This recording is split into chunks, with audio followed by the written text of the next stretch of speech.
Welcome to Politics Done Right. I am your host, Egberto Willies. This is a progressive program that will take the mystery out of politics. This is the program that will encourage you to make sure government becomes we the people. Whether you are liberal, progressive, conservative, or otherwise, you get to air your point of view. We are an independent media outlet that, unlike mainstream media beholden to corporations, we only owe allegiance to you. Remember, you can also send me a tweet at EGBERTOWILLIES. That is at Egberto Willies. Let us engage. It is Politics Done Right. Well, folks, welcome to one more edition of Politics and Random. Egberto Willies, your host. Thank you so kindly for being part of the show. We are going to have a great show for you today. Welcome aboard. First in the house today, of course, was El Señor AVQ, Michael Rudman from Brooklyn, New York. Second in the house, we have Patrick Mackner, meow, he says, from Houston, Texas. And of course, our beautiful Yvette Avery Herod from Atlanta, Georgia, followed by, ¿Dónde está? Paul Fleming from Powder Springs, Georgia. Bridge MCP from Binghamton, New York. We also have in the house Joanne from Los Angeles, California. Melanie Keelan from Barcelona, Spain. Lee Grant from Montgomery County. Let's see what else we've got. Para ver. No creo que tengo más, but we are good. We're good. All right, let me start reading from the beginning what we have here. We've got that, let me see. What is that coming in? Richard, interview will call then. Okay, great. All right, let's see what we got here. Para ver. Reuters, U.S. plans to fire 80,000 Veteran Affairs workers as part of Trump cuts, sparking. Okay, it looks like we've got Richard Hanna on the phone. Let me back up there. We got a Mr. Richard Hanna from KPFT, correspondent. How you doing today, my friend? I'm with State Representative Reynolds. Say that again? I just got off the phone with State Representative Reynolds. Oh, good. What did you guys talk about? Of course, we talked about the death of Sylvester Turner, Congressman Sylvester Turner.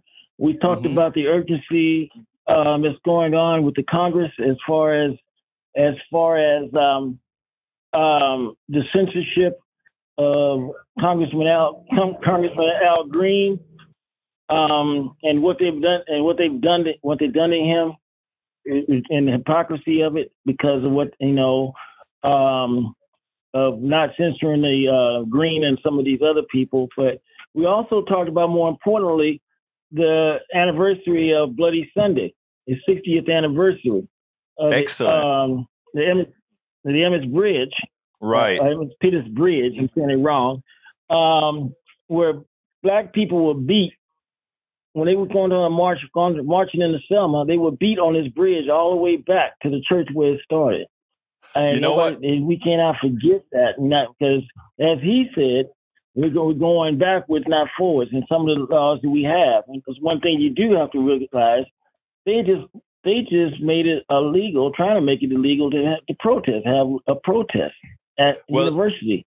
So, let me just tell you, Richard, because I think I'm going to make your day. And folks, we're going to come to the rest of the program in a minute, but I wanted Richard to call in because Richard had a conversation with Congressman Al Green, and I wanted him to tell us a little bit about it. But before we go there, I interviewed just before this show, Dr. Barbara Williams Emerson, who is the daughter of Barbara Williams, who is the daughter of Hosea Williams. Who was Martin Luther King's right-hand man along with John Lewis. And I just got through with a 31-minute interview with her that I'm going to play on Monday. She's in Selma, Alabama right now, commemorating the 60th anniversary of the Ellis Peterson. What is it called? Ellis Peterson Bridge? Right. So I'll be playing that. Likely at KPFT, and I'll probably put it up on our Substack sometime this weekend. But tell me a little bit about your interview with Al Green. What did he have to say? Well, of course, his whole fight is fighting for the people that he serves, fighting for what's right, what he feels is right. He stated that this wasn't something that was planned. This was something that he couldn't take no more, and he stood up, just like John Lewis, and just like a lot of the people that he grew up around and learned to fight the good fight. And he pretty much stated that, he's talking about United States President Trump is trying to take away, it's going to try to take away Medicaid. That's going to hurt half the people in his community, and he's fighting for his community. So he said, of course I'm going to stand up for my community. I'm going to do what's right. And I felt at the time, I'm saying what he said, I felt at the time that was the right thing to do. So that's one of the things he wanted to emphasize, is that it wasn't the plan, but he couldn't take no more. Well, I tell you one thing. I'm sorry, Richard. Go ahead. I was saying, with the treatment that they're doing to him, and those Democrats that voted to censor him were also wrong. The treatment that he's gotten since then is totally hypocritical. It's my opinion. That's not an opinion. That's a statement of fact. In fact, I have some. I'm going to be covering that. I'm going to name the 10 Democrats that failed. And in fact, I'm writing a blog on my website called Failed Democrats website, that I'm going to be putting all of them up on that site. But Richard, let me just thank you for calling in. Anything else you want to say before I continue with the program? Oh, well, of course I'm gonna say listen to the People's News, because we got great things on ICE, great things on the president's speech, of course, and the really, really important thing, I think, that not just another death in Harris County Jail, but the aspect of fentanyl. And you hear about fentanyl, and you always see a white face, but Black and brown people amount to double what the most of the overdoses that go on right now, but it's not talked about. And we as a community, in our own community, I'm in the Black community, we kind of entertain some of these drugs that's going on in our community. And that fentanyl is being put in that drugs, and it's not really taken seriously. And the resources that can prevent overdoses in our community are not reaching our community. It's reaching the other white community. And we are trying to organize something to try to get the word out to the Black and brown community, that those resources that are being put out there should come to our community, and not the outer community that's always being publicized, and always bring up the crack epidemic. They use prison and jail to lock up Black and brown people, as you know. All right. Well, look, thank you for that. Tell us, how can folks get to your People's News program on KPFT? Well, I would say, unfortunately, we're on HD2 on KPFT, HD2. 90.1 FM. What time? The original airing is at 12 midday on Sunday, and is replayed again at 9 a.m. on Monday and Thursday.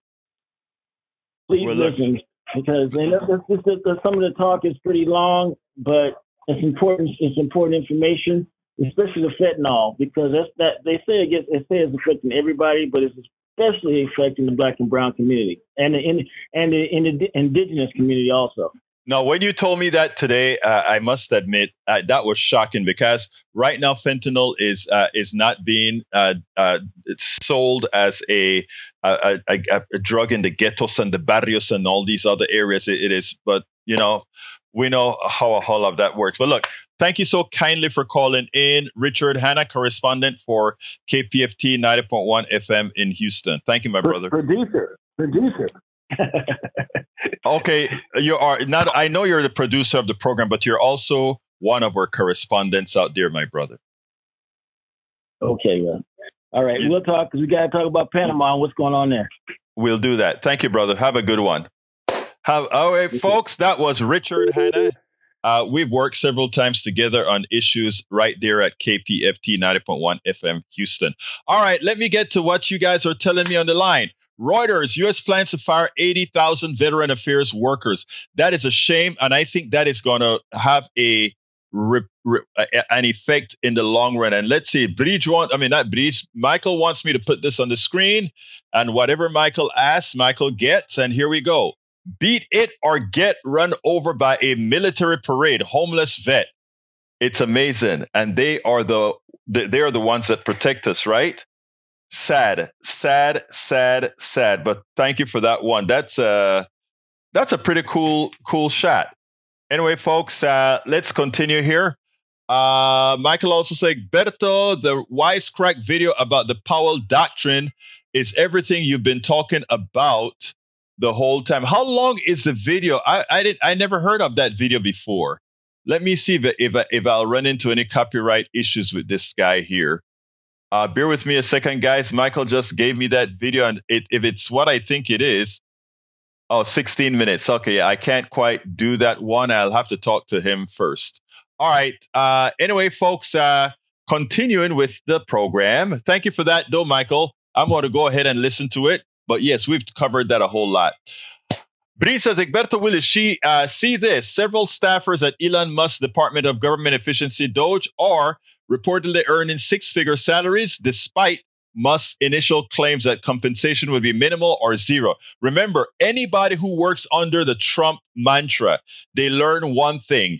Just lie your way through press conferences, lie your way through articulations, because the truth doesn't matter.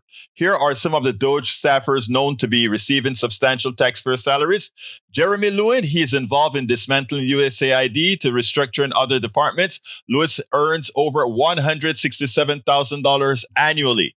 Within the General Services Administration, GSA 123, Cal Scott, a software engineer at the Cybersecurity and Infrastructure Security, such earn $195,000.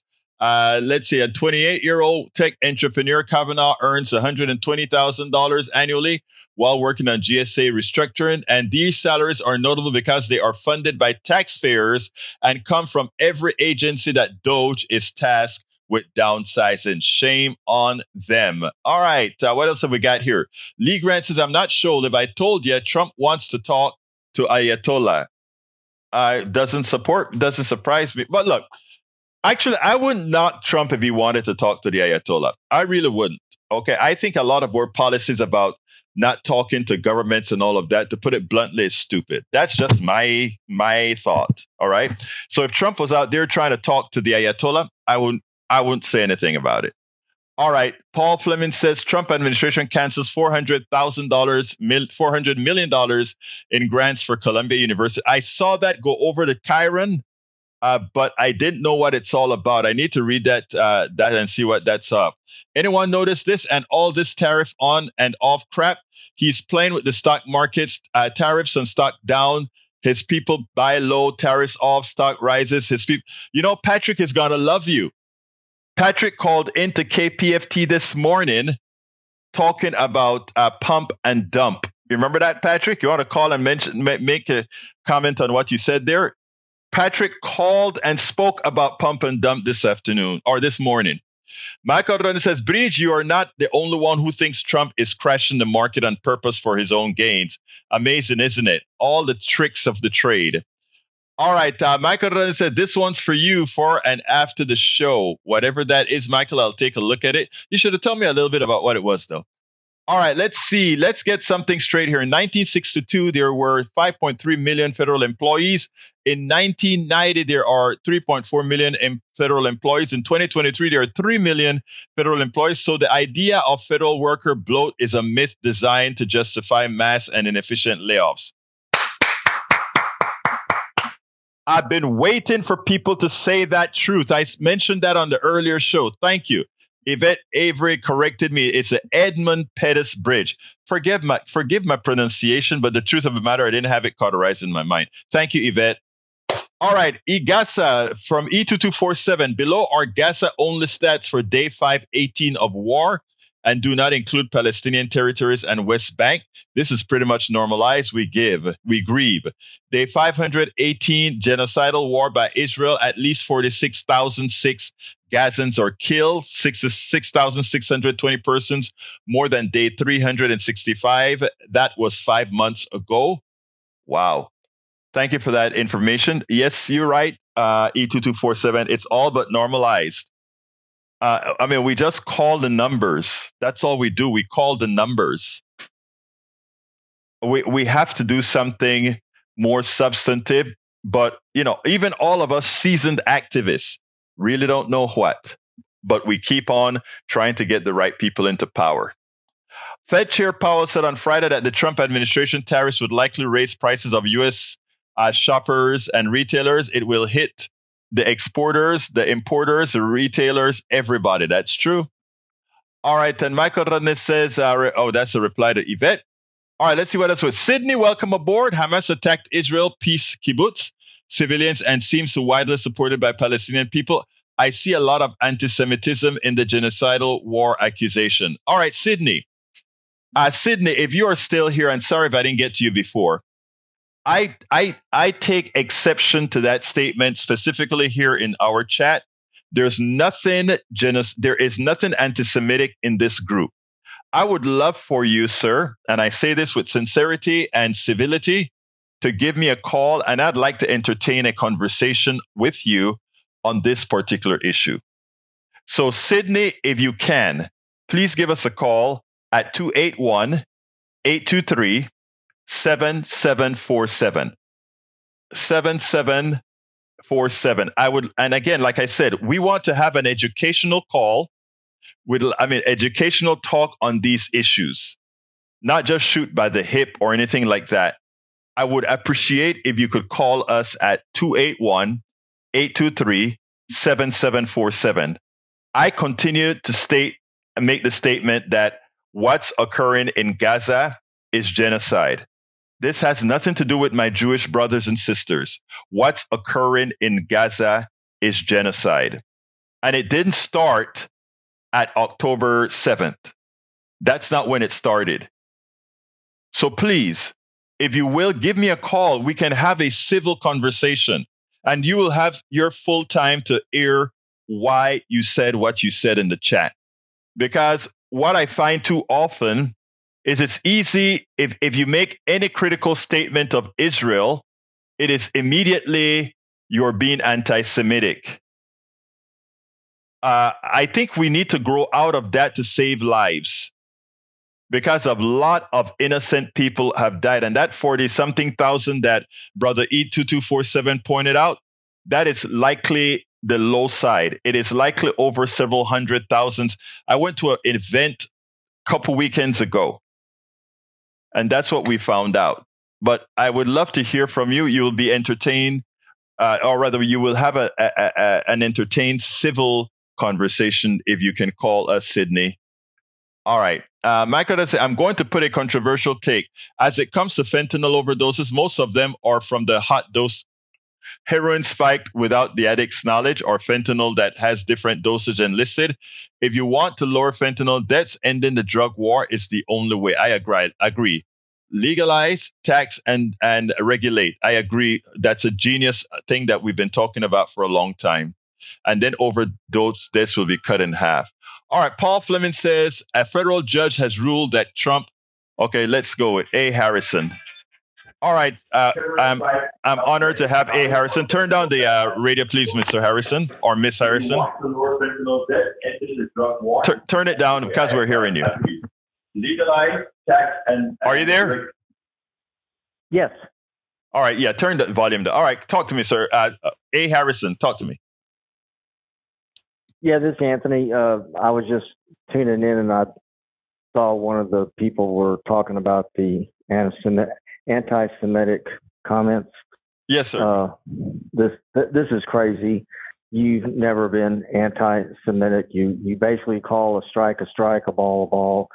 You know, the reality is everybody wants Israel to be an independent state, independent country, and to be safe within their borders. But this war that Netanyahu has decided he wants to undertake. In my opinion, he's no different than Vladimir Putin in what he's doing. Killing all these Palestinian civilians, these innocent women, children, bombing hospitals. I don't see him any different than the way I view Vladimir Putin. And so if people think that's anti-Semitic, I'm sorry they feel that way. But, I look, this is the deal. I really believe that the people of Israel do not want this war that Netanyahu has brought to the Palestinians. They're not happy about it, but they're stuck in the same boat that we are. We have a leader that is literally off the rails. They have a leader that's off the rails, and so they're going to have to deal with it in whatever ways, shape, or form that they feel like they need to do, just like we are going to have to do here. But what he's doing to the Palestinians is genocide. There's no other way to categorize it. That's just how I feel. Mr. Harrison, my brother, I couldn't have said it any more intelligently than what you've said there. It is genocide, and the killing that is occurring. It is funny, right? Because one of the things that the person uses, like a lot of Palestinians in Gaza, didn't feel the same ill will towards the terrorists who killed those 1,200 Israelis. Look, I understand that there's a thing called hate. And when you are oppressed for a long time, the hardest thing to give up is hate. But hate doesn't mean not because you hate someone, means you're going to commit genocide against that person or that community or whatever. A lot of people early in America's time hated me for just because of how I look, but they didn't come and take a gun and try to kill me. There are a lot of people that may hate you right now, Mr. Harrison. They're not going to pick up a gun and kill you. Now, if they did it after killing you, we call it a hate crime. But it doesn't happen. What Netanyahu has is the power to effect genocide, and is exactly what he's doing. Anything else, my brother? I just think it needs to stop. It doesn't matter, on whose name or what cause. If it's genocide, it's genocide. That's the way I see it. I agree. Thank you, my brother. Thanks for the call. Okay, thank you. Have a wonderful day. Anyway, folks, continuing. Paul Fleming says, Washington Post, many federal workers are unable to get unemployment benefits because the wording of their firings and other are uncertain. Whether, this stuff is so punitive, unorganized. It is terrible. Okay, Michael Rudden, thank you for that, giving me that info. Bruce Pollard says he's on the road to Dallas. Give my quote unquote son my regards. You know what I mean, Bruce. Your kids I consider my kids, man. So give them my regards, okay? His kids grew up right around the corner from my kids. Great father, great mother, great kids. All right, Patrick Magner is in the house. And he says, yes, sir. I'm not sure what the yes, sir is about, but he can call and tell me. Bridge MCP said, Michael, it's true. They mix with Oxycontin. The user doesn't know. Michael Cisak says, Paul Fleming, that is just eventually, forget that. Let's see what else. Michael says, Egberto, the video I linked on the bridge was a David Pacman about how Trump is crashing the economy at the market to purpose in order to personally profit. Yeah, I agree with that. Absolutely, I agree with that. All right, what else have we got here before I get to the video? We only have one video for today, but I want to also talk about the 10 Democrats. Let's see. Michael Ronan to Sydney said, it's important to distinguish political attacks against Jewish people from political attacks against the Israeli government and the IDF, as they do ethnic cleansing, forced displacement, and genocide. Exactly. Sydney, with respect, Egberto, the call is not toll-free and I cannot afford it. Oh. Well, I tell you what, though, maybe if you want to talk, Sydney, if you let me see if there's an interesting way to do it so others don't see. If you send me if you send me a text to that you said that's not free. If you send me a Facebook what's a chat, a Facebook chat message, I will go ahead and get the number. I won't advertise your number, and I'll call you. It won't show up anywhere, so nobody would see your number. So if you want to try that, you can use a messenger to send me your telephone number, and I will call you. Let's see what else we got here. Unless you're in Israel, then I think, do I get to Israel for free? I am not sure. But anyhow, let's see. Audio is good now. Thank you, AVQ. All right. Paul Fleming says, NBC News, the Trump administration says it's ending collective bargaining for more than 50,000 TSA officers. The staff checkpoint at U.S. airports. And, oh, Lord, this guy, again, it's a slow burn to autocracy, guys. It's a slow burn. He constantly, every day, it's a new thing. Every day, it's a new thing. We cannot allow that to happen. We cannot allow that to go on. We simply cannot allow that to happen. Let's see. Lee Burkett said there were 8 Dem votes to censure. I'll agree.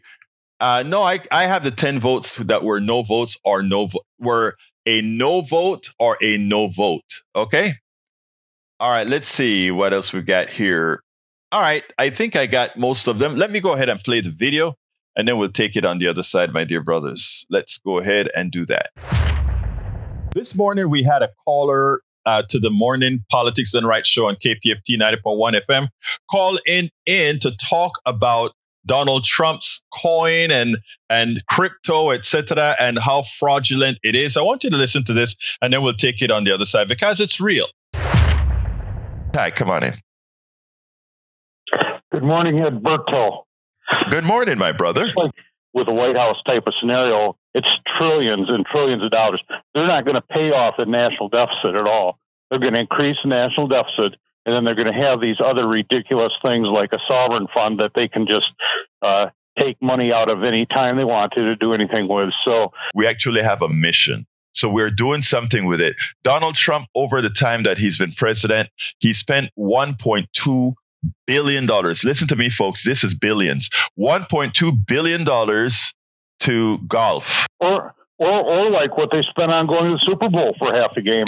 But the fact is that the amount of money between a sovereign fund in the White House and the cryptocurrency pool, the amount of money is staggering. It's beyond the money that any of us could ever dream of. It's trillions and trillions and trillions of dollars. Why did you do this to me? Tag, why did you do this to me? Tag brought up an important subject. What our audience at large has to do in the body politic is so important. He spoke about the Trump coin, and he spoke about crypto. I don't a lot of these things are done the way they're done because to many people it is confusing. But let me tell you what we have in our government right now at the head. The opportunity to sell you out in this country is so large. There are 3 aspects right now that are huge. The coin, the Trump coin, you having us have a crypto reserve funded by you, as well as Truth Social. These are 3 ways in which Trump and all the people he in his rich base, and I don't use this lightly, this is how they rape the American people. And I don't use that word lightly. Anybody who needs a favor from Donald Trump simply needs to go out there into the markets and buy a coin for however many millions of dollars they want to pay for that coin. And it goes past Congress. It goes past any office that checks for integrity, because that money doesn't appear in the United States. Any money buying a Trump coin appears overseas in sort of an anonymous account. Anybody who buys a Truth Social stock, a DJI stock, that money doesn't show up as donations to Trump, but he knows that somebody bought that stock to keep that stock price high. It's another way of selling. And the ability to have the United States backstop crypto, which, as we explained before, is money that has no value because it's not backed by the United States. It's backed by a computer algorithm on the blockchain. You don't have to understand what I just said about computer algorithm on the blockchain. Just suffice it to say it's imaginary. We are ceding our freedom. We're ceding our capital. And most people don't know about it. If you listen to what Johnny had to say, when Johnny comes and he said, I heard them say on NPR that Trump is making an investment. My brothers, do you know how many people consider NPR the alternative news and they are going to look for some? And I love NPR, but my God, we have to be truthful to the American population. And a lot of these things, ABC, CBS, NBC are not touching because if they go ahead and touch this subject, they're scared that their FCC license are withdrawn. Now, you see how I answered what he had to say, but let me tell you something, folks. This is a very corrupt system, and I want you to hear a piece by Chris Hayes last night, and then we'll take it on the other side. There's been an abundance of corruption, basically unlike anything we have ever seen before in just the first 6 weeks of the new Trump administration, which Connecticut Democratic Senator Chris Murphy has been sounding the alarm on. Today, he took the Senate floor to highlight examples, starting with the insane bribery vector that is the Trump crypto meme coin. On January 17th, Trump launches the meme coin. This is maybe the most corrupt of all the acts, because what is the meme coin? The meme coin is essentially a mechanism by which Russian oligarchs or corporate CEOs can literally send money privately directly to Donald Trump. Nobody knows who buys the meme coin, but Trump makes money when people buy it. And so it is just an open sewer valve that allows for anybody who is trying to influence the Trump administration to be able to secretly funnel money to Donald Trump. This is essentially Trump just posting his Venmo for anybody secretly to wire him as much money as they want. Senator Chris Murphy joins me now. Senator, I really appreciated this speech because I have been going around telling people about this obsessively. We did a podcast on it, and everyone's jaw sort of hits the ground when you can take the time to explain. I thought the Venmo metaphor was very good because that is essentially what it is. Yeah, it's actually not that complicated. I think a lot of people don't want to interact with this issue because they think that crypto is just beyond their understanding. But this one's not hard, right? Trump is selling an asset that has absolutely no value, but it makes him a lot of money. And all of the money that comes in is anonymous. It's purely secret. And so it could be a Russian oligarch. It could be a Saudi prince. It could be a corporate CEO. Nobody knows who is sending Trump money. They're sending him literally hundreds of millions of dollars through various means by which he makes money off of the coin. And of course, they are whispering in his ear, hey, Mr. President, by the way, I just made you a whole bunch of money on that coin. And oh, by the way, I've got a small little regulatory issue at the SEC. Could you take care of it? And also, by the way, Chris, he takes the money out. He gets cashed out in the secret exchanges in China. Yes. Like, that's the place where the drug dealers take their money out. He doesn't go through the legitimate exchanges. He goes through the secret exchanges, which tells you, with blinking red lights, that there's something massively wrong, that he's trying to hide who's paying him or who's getting paid. And your point about the SEC is apt because this is not actually theoretical. So he's launched two different meme coins. There was one last year and there was one this year, the day before he's inaugurated. The last one, $30 million of that was purchased by a Chinese crypto entrepreneur named Justin Sun. From that one, Sun's purchase resulted in a cash windfall for Trump. Last week, the Securities and Exchange Commission and Sun sent a joint letter to a federal judge asking for a stay of Sun's pending SEC case. And last week, the judge granted the SEC's request, meaning this guy had an SEC investigation of him. He bought $30 million of Trump's meme coin. He sent a letter to the SEC being, can you drop it? And they dropped it. Chris, Chris, their theory of the case here, and like maybe they're not wrong, is that if they just do the corruption out in the open and they're totally unapologetic about it, that it'll con people into believing that it's all normal and that this stuff used to happen behind closed doors. And the only difference is that now that it happens out in the open, this stuff didn't happen before. I mean, we just found out yesterday, I think, that Trump is selling for $5 million private audiences with him at Mar-a-Lago to corporate CEOs. Like, you'd be run out of town on a rail if you were a mayor selling audiences at City Hall for $1,000, never mind $5 million. It is just crazy to me that any single instance that we have seen over the last 6 months isn't in and of itself disqualifying. So here's the reality, folks. Crypto is nothing but a scam.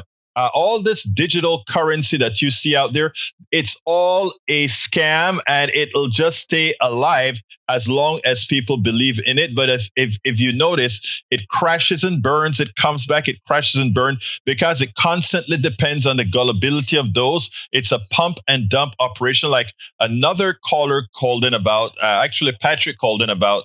But here's the deal. We have to stop being gullible to an economic system that preys on either those without capital or preys on those without intellectual capital, which is what we are hoping to do all through. Create not only a real moral capital, but intellectual capital, so that we don't fall for the crap that is being placed on this current economic system that is designed to screw us all.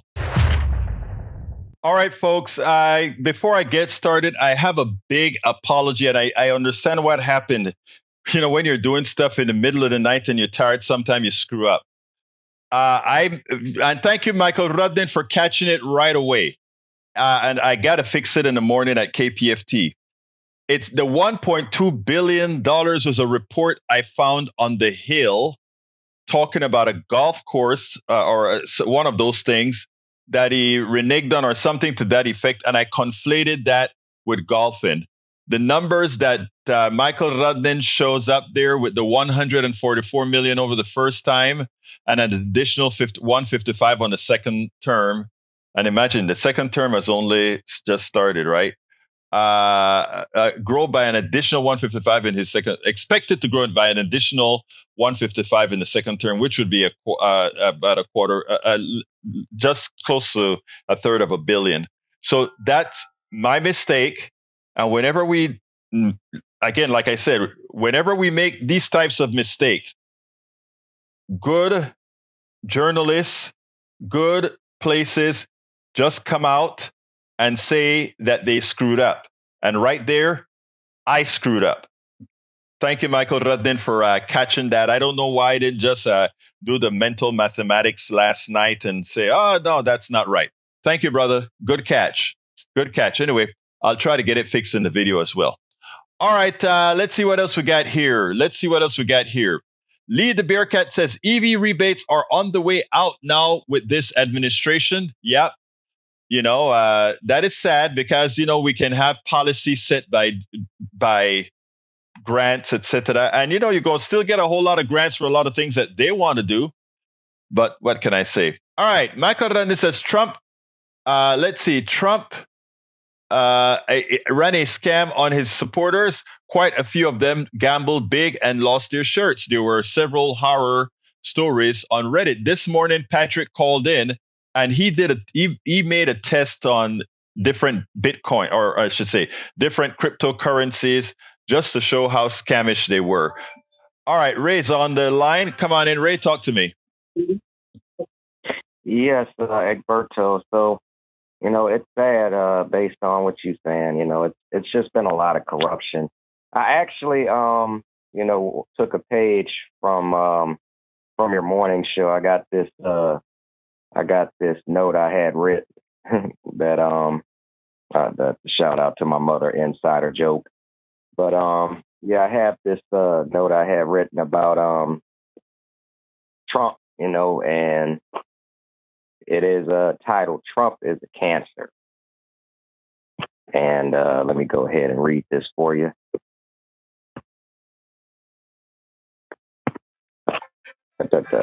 While you look for it, I'm going to answer another call, but stay on the line, please.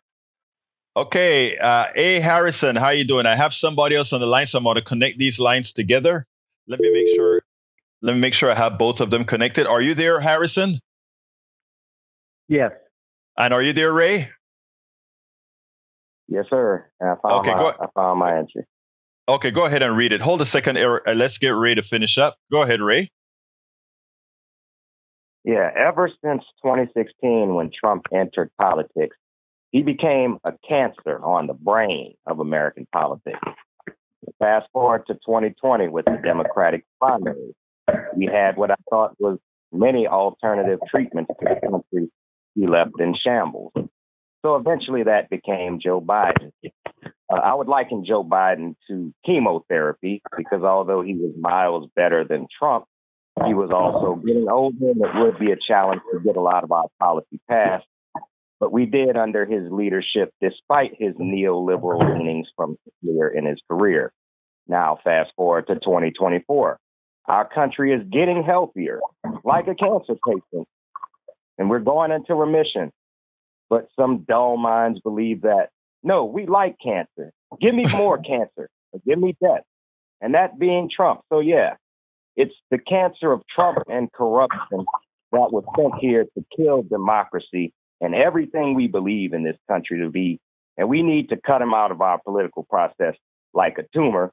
And I believe at that point, the country will get healthier. Oh, wow. Wow. You are channeling a person right there, my friend. And I get it. And I get it to the core. I get it to the core. And that's exactly right. Yes, yes. And you got to get rid of that cancer. You got to get rid of that cancer. Anything else you want to say before I jump to Harrison? No, that's what I got. Hey, before you go though, Ray, I hope you heard the kudos that I gave you this morning. We were very thankful for what you did this morning. All right. Yes, yeah, definitely. I know the system didn't pick it up early enough, but I appreciate that because I wanted to make sure that you got your credit for what you've been doing on that hour, and I sent another one before that because I didn't know if it was going to give you credit. So what I did is I called it out on air, and I called out both you and Augie because you guys made sure that I wasn't leaving there at zero. Oh, who's hammering? Y'all made sure I didn't go at zero. So thank you, Ray, for that. Okay. All right, go ahead, Harrison. I'm off. Harrison, you're on. Yeah, I just wanted to say I want to donate $250 to make the appointment to have coffee with you. Yes, sir. The only problem is I live in Austin now. I used to live in Katy. Now I live in Austin. But I'm sure we can make some kind of arrangements to, that I can drive down to Houston and we can meet. So absolutely. I want to meet you. So if you think you can make that happen, then. No. I tell you what. Have you emailed me yet? Email me and I'll give you a link. Okay. Okay, I'll do it. Email me and then I'll just send you a link and then we'll go ahead and take care of that. All right. All right. Sounds good. Thank you very much, my brother. Take care. All right. Anyway, I have great folks here, man. I have great folks. Anyway, let's see what I got to do here. I have Lee the Bearcat. Less bacon for all night, improve health. That's true, Lee the Bearcat. Less bacon is good, right? Although I love bacon, I eat bacon probably once a month, if that much, right? All right, let's see. Breach MCP says, Lee the Bearcat, what do you think of Elon making $8 million a day? Nobody makes $8 million a day, right, Breach? He's not doing anything to deserve that. Michael says, Egberto, if you can please contact Mitch Jackson over on Substack about the Trump $144 million, it would be great interview. Okay.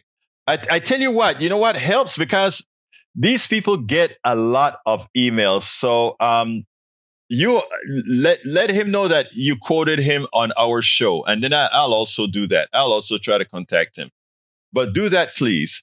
Let's see. Paul Fleming, did Tesla pull a fast one to gobble up EV incentives before they go away?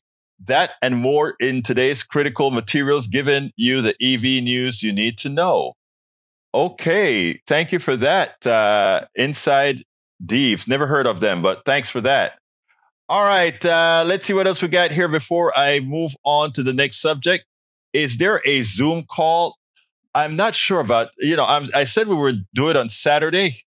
These Saturdays are getting so damn full. I have I'm on the board of the Houston Peace and Justice Center, and we have our communication meeting. I think I want to say it's at 12:30. If it's at 12:30 Central, I can do the call. I need to check that. I'm glad you reminded me about that. Let's have a vote here real quickly. If I find a way to get a call in, how many folks will show up to that call tomorrow? I just put in the chat. Let me know if there's interest for having this call that's not on the first Saturday of the month, because it's supposed to be on the first Saturday of every month. And let's see. Lee the Bearcat says, MCP, all rich people make whatever. I can't control that, but I can control what I spend. Okay, Lee, and that is what not Lee the Bearcat. I want us to stop thinking that way. When you say you can't control what the rich person makes, right? Understand that if the rich person makes an excess, that is out of your own potential, right? That is an opportunity cost to you. And that is not how it's advertised in capitalism, right? The way our capitalist structure works, they take away your opportunity with what they make because they take a bigger share of the economy. But many people fail to see that a rich person getting, they want you to believe that is, don't have wealth envy. Go make your own. Even if that person make 1,000,000 times more than you do, don't worry about that. You just go out there and make your own, not realizing that person taking that out of the economy does affect your own earning capabilities. And it's not taught in business schools. It's not taught in high school. It's not taught in college. But when the wealthy take an excess out of the economy, it affects you. So it's not wealth envy. It's protecting your own income to ensure the wealthy cannot take out more of the economy than they are worth. And that's what we have. That is why we have income inequality and wealth disparity, because they take that which they didn't earn. And until we understand that,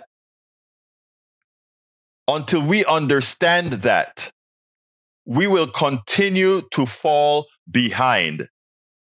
So folks, the earnings of wealthy people does affect your earnings. Okay? When that tax cut that they want to give the wealthy people, that affects your earning. That affects your well-being. We have to stop seeding our intellect and intelligence to the crap that comes out of the plutocracy, the oligarchy. We got to get beyond that, folks. We've got to get beyond that. All right, let's talk about this. Let's talk about this here. There are 10 senators. First of all, when Donald Trump went on during his presidential address, Donald Trump said he had a mandate. That effectively and for good reason got Representative Al Green out of Texas very upset, because among the litany of lies, let me get to Ray Bracken and then we'll finish this part up. Ray, talk to me, my brother. Oh, yeah. I'm sorry. You were going to make a point about the 10 senators. I have another point I want to make real quick about the Social Security situation. So my mother, this kind of anecdotal, so I'm going to try to be quick.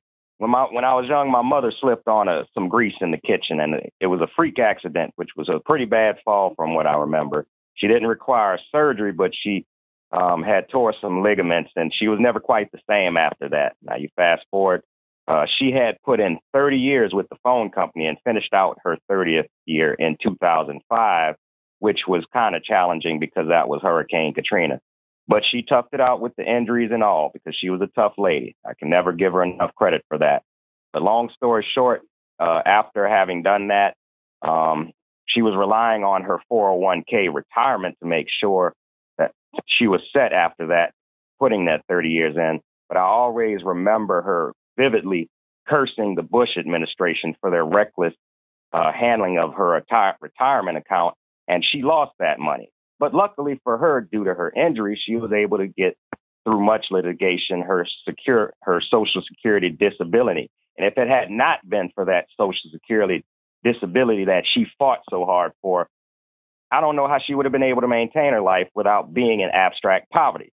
So my point is, Social Security is a safety net for working people so they don't fall through the cracks when they are no longer able to put in the hours of one of these slave corporations. That's a bare minimum benefit of being an American, a guaranteed income so you don't have to stress for the rest of your life about money. Not a radical idea, as Bernie Sanders would put it. And actually, it would be much more solvent if we tax the people above the income bracket, which is currently being executed. And that's like the top 5 or 10% earners of this country. So that was just, in point to what you were saying. But wait. That is such an important testimony. But I have a question to ask you. Your mother had a 401k, and I believe, did she work for the phone company that probably they transferred their 401k to the government because it was not solvent? Yeah. And that's something that a lot of people don't understand. They get to these companies, and companies, after they've mismanaged your retirement, they can then transfer it to the government, which then gives you pennies on the dollar for your 401k or for whatever you put there when the company has reneged on it. Thank you for that testimony, Ray. That is an important thing that people to know, because there are a lot of folks that will be because a lot of folks are not empathetic. They believe that their retirement with their companies, whether it be Exxon, whether it be Marbell, or whatever the company may be, it is safe. What they don't understand, if these companies decide that these things are insolvent, they can transfer that retirement through different processes to the government, and the one left holding the bag are the people who were expecting a certain retirement from their companies. It has happened with, I think, Continental Airlines, where all those pilots got paid. I think it was Continental or some other airline got paid pennies on the dollar. Thank you for that testimony, Ray. All right. Thank you for letting me have that space. And I want to hear what you were saying about the 10 senators. So please continue. We'll do that. Thank you. All right, folks. As it turns out, when Donald Trump started to continue his lying, but said that he had a mandate, that really upset Al Green, Representative Al Green. So Al Green protested, and unlike how it was addressed when Taylor Greene did her thing, he went ahead. He was thrown out of the House. The first mistake that I saw was that every single Democrat, once he was walked out by the sergeant of arms out of the Congress, every single Democrat should have done the right thing and walked out with him in solidarity with somebody who decided to say, I am going to do something. Stop fighting the war in an asymmetric fashion. I am going to do something. But it gets worse. And it gets worse because when it was time to get these folks censored, as opposed to Democrats making sure that they understand this was a partisan issue, that this censorship was a partisan issue, we had 10 Democratic traitors that actually went ahead to support the Republican side for something Al Green did, even though it defied certain rules of the House. It is a rule that seldom has been held up. It is a rule that should have been, that it's a rule that shouldn't have taken place. And what I want to do now is I want to call out every single one of these Congress people that actually became traitors.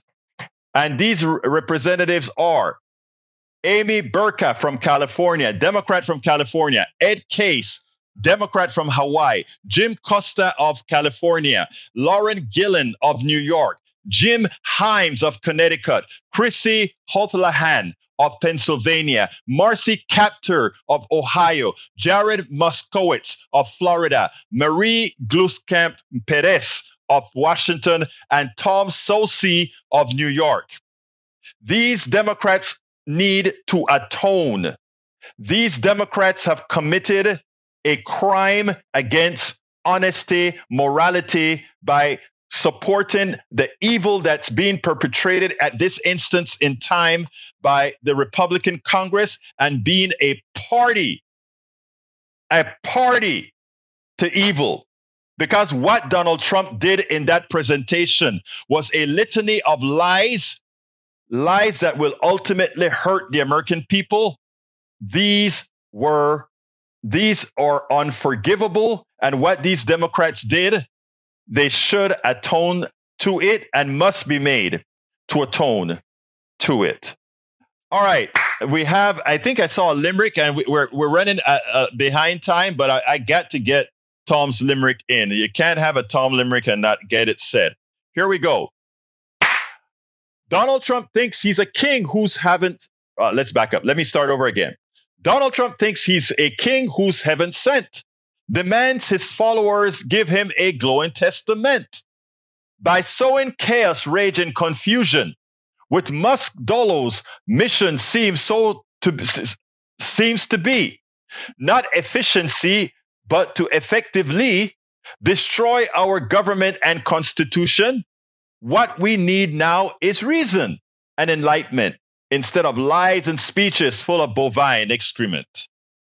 Wow, you got kind of dirty there, Senor Zarnik. That was a good one, though. That's a good one, Zarnik. Anyway, folks, look, let me tell you, we're a bit late. All I can do right now is ask you to please support our program. Our program, you can do that by going to politicsdoneright.com/newsletter and become a paid subscriber. That's the best way. That's the only one I have time to talk about right now. That's the best way to become a supporter of the work that we do here. Please consider going to politicsdoneright.com/newsletter, politicsdoneright.com/newsletter to support this program. And there are a lot of benefits you get from being a paid subscriber of our Substack newsletter. I'll put it in there one more time. Anyway, have a wonderful weekend. Folks, I don't think I am going to have the Ask Egberto anything this month because, again, like I said, for some reason, this month just got out of hand with all the weekends that I have occupied. But I'll make it up to you guys. I promise you that. I'll make it up to you guys. My name is Egberto Willies. This is Politics Done Right. And you know how I end this baby. I am what? We spend a lot of time deconstructing the news, trying to parse it into a form that everybody can understand. We try to find those little nitpicks where it flies above the fray, etc.